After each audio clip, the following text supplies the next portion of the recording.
Christian, and today I'm going to talk about being more than yourself. And so what does that mean anyway? Being more than yourself means to make your life become more meaningful than just being an individual. But that sounds like something straight out of Merriam-Webster, and honestly the first time I typed it, I really had no idea what I meant. So it took me a while to figure out because I was staring at my computer for about 5 minutes, but eventually I figured out that what it meant through a bit of a personal story that I had. So you could say my whole story started freshman year, but really it started a little before that. And this relates back to Michael's topic earlier. When I was younger, I was a bit of a chubby kid, probably still am a little now. But again, I really didn't fit in all that well in elementary school, but I had this group of friends where I could tag along with and not be really left out. At the time when I was younger, I had a real passion for soccer, and I still do now. But the problem was, since I was overweight, I was really slow, and that really doesn't help a lot in a sport that is very reliant on the speed of the game.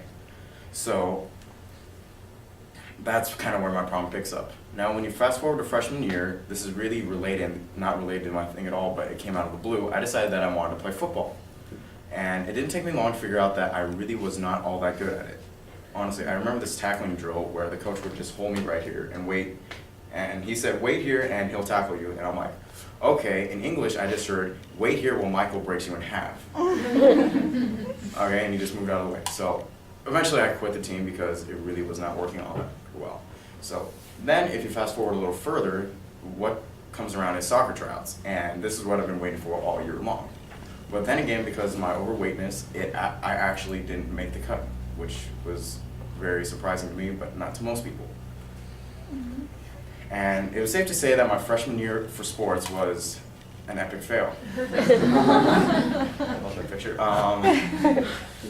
So anyway, and another question I was faced with is, how do I make this team next year? So I did the crazy thing, and I decided to run 3 to 5 miles every day after school and over the summer, joining the cross country team. And after that, I slowly built myself into a better physical condition, and that allowed me to have a better chance at making the team. Now, meanwhile, soccer season is in full swing as school starts. So, and this new work ethic that I had, it was generally met with 2 responses. Either 1, keep it up, this hard work is going to get you places, or 2, why even try at all, you suck, just give up.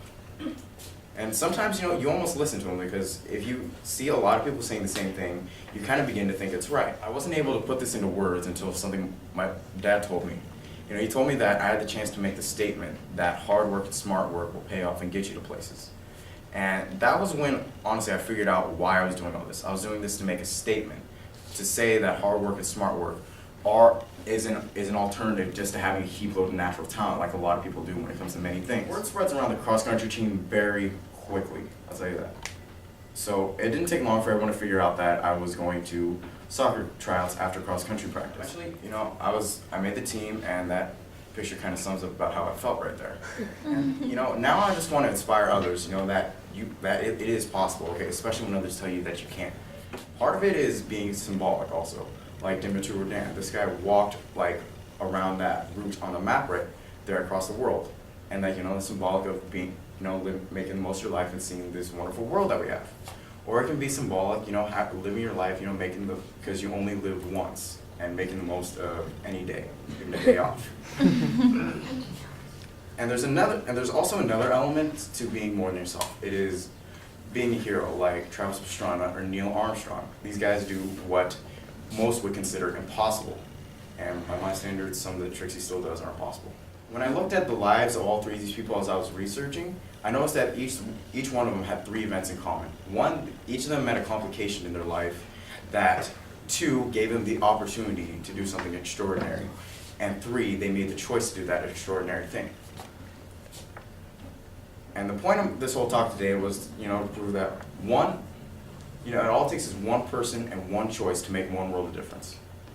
And that's what it means to be more yourself, to make choices that will inspire others. Because the moment you make that choice is the moment you inspire, the moment you become more than yourself. Heroes are made when you make a choice.